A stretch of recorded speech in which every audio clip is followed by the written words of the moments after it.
Kuwait থেকে 2 মাস jail খাটার পরে বাংলাদেশে ফেরত পাঠানো হয়েছে প্রবাসী বাংলাদেশিকে। হ্যাঁ বন্ধুরা, সবাই কেমন আছেন? আসসালামু আলাইকুম। আপনি যদি কুয়েত আসতে আগ্রহী এবং বর্তমানে কুয়েতে বসবাস করতেছেন, তাহলে ভিডিওটি আপনার জন্য খুবই গুরুত্বপূর্ণ। ভিডিওটি পুরোটা দেখবেন, তাহলে সম্পূর্ণ ডিটেলস বুঝতে পারবেন। আলোচনা করার আগে ছোট্ট একটি ভিডিওর স্কিপ দেখে নিই আমরা। কুয়েত থেকে আসছি, 2 মাস জেল খাটাইছে। যেদিন আমাদের বাংলাদেশে বোর্ড হয়েছে, ইয়ার পরের দিন পুলিশে ধরছে। আমার আকামাও আছে, সবই আছে।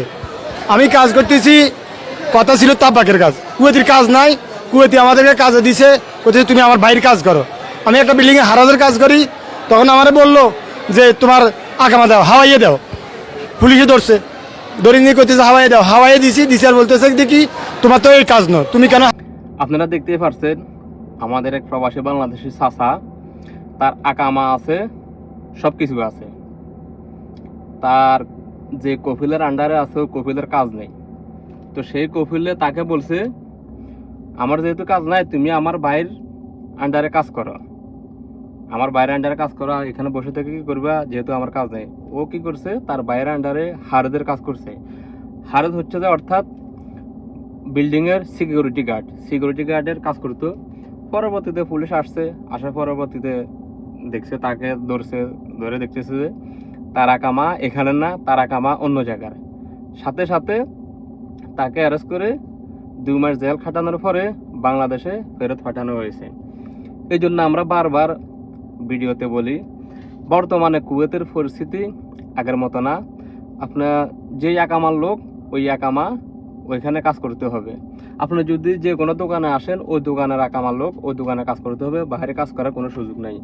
এবং আপনারা যদি ঘরের বিষয়ে আসেন, হাউস ড্রাইভিং যে কোনো বিষয় নিয়ে আসেন, যে ঘরে আসবেন ওই ঘরে কাজ করতে হবে, বাইরে কাজ করার সুযোগ নেই। সুযোগ আছে, যদি থাকে করতে পারেন, রিস্ক নিয়ে। পুলিশে ধরলে এই যে চাচার মতন 1 মাস 2 মাস 3 মাস জেল খাটার পরবর্তীতে আপনাকে দেশে ফেরত পাঠানো হবে।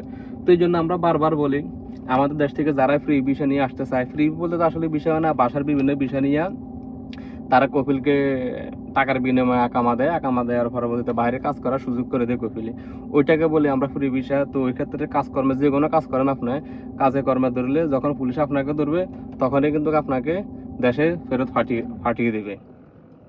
এই জন্য বলি, আসার আগে সাবধান, খুবই বুঝে শুনে আসার চেষ্টা করবেন। আর বর্তমানে যারাই কুয়েত আছেন, ফ্রি বিষয়ে কাজ করেন, আপনারা খুবই সতর্কভাবে থেকে কাজ করার চেষ্টা করবেন।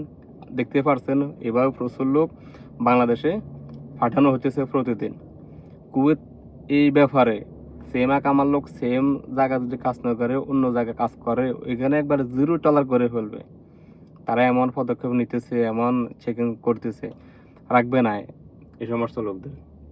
আরেকটা বিষয় না বললে নয়, এর মধ্যে অনেক প্রবাসীদেরকে দেখতেছি কুয়েত থেকে আকামা আছে, সবকিছু আসার থাকার পরবর্তীতে অ্যারেস্ট করে বাংলাদেশে পাঠানো হইতেছে। কেননা বর্তমান চলমান পরিস্থিতির কারণে আমরা সোশ্যাল মিডিয়া যে কোনো কিছু নিউজ করি, ভিডিও করি, টিকটক, ফেসবুক বিভিন্ন জায়গায় আপলোড করার পরবর্তীতে দেশের পুলিশ তাদেরকে অ্যারেস্ট করে দেশে পাঠিয়ে দিতেছে। তো আমি বিষয়টা নাম বলতেছি না, বর্তমান পরিস্থিতি কুয়েতে সবাই জানেন কি হতেছে না হতেছে। তো এই সমস্ত যে কোনো কিছু, যেখানে কুয়েত গভর্নমেন্ট থেকে বলতেছে যে আপনারা সোশ্যাল মিডিয়াতে কিছু আপলোড করবেন না, আমাদের দেশের নিউজ কিছুতে দেবেন না। তো সবার কাছে অনুরোধ থাকলো, কুয়েত যদি থাকেন, কুয়েতের আইন মেনে চলুন। কুয়েতে যে নিয়ম কারণ আছে ওগুলা মেনে চলার চেষ্টা করবেন। অতি উৎসাহিত হয়ে কিছু ভিডিও করে 10 second, 20 second, 30 second video clip টিকটকে দিবেন, ফেসবুকে দিবেন। এগুলো যখন ভাইরাল হবে, তখন কিন্তু আপনাকে গোয়েন্দা পুলিশ শুধু ধরে নিয়ে দেশে পাঠাবে না, অনেক নির্যাতন করবে আপনাকে এখানে। এমন অনেকগুলো নিউজ দেখতেছি। তো আইনকে সম্মান রেখে এই সমস্ত কাজ থেকে বিরত থাকুন। আর বিশেষ করে আর কয়েকটা লোক আমাকে কমেন্ট করতেছে, ভাই কুয়েতের বিষয় কি খোলা আছে কিনা, কিভাবে যাব। আসলে বর্তমানে যারা কুয়েত আছে তারা দেশে ফেরার স্বপ্ন, এবং যারা দেশে আছে সফরে গেছে, তারা কুয়েত আসা স্বপ্ন হয়ে গেছে। তো এর মধ্যে এখন বর্তমান নতুন বিষয় খোলা, এটা তো মাত্র বিলাসিতা। কিভাবে আপনি চিন্তা করেন যে নতুন বিষয় এখন বর্তমানে খুলবে? এই পরিস্থিতিতে যারা দেশে গেছে অলরেডি, তারাই আসতে পারতেছে না, নতুন বিষয় কিভাবে খুলবে ভাই? বর্তমানে কুয়েতের সব ধরনের বিষয় বন্ধ আছে, সব কার্যকলাপ সব বন্ধ আছে। এই ব্যাপারে নিশ্চিত থাকুন। এই ব্যাপারে কারোর সাথে টাকা পয়সা দিয়ে বিষয় লেনদেন করা থেকে দূরে থাকুন, টাকা পয়সা দিয়ে প্রতারিত হবেন না। সবাই ভালো থাকবেন, দেখা হবে পরবর্তী কোনো ভিডিওতে। আল্লাহ হাফেজ।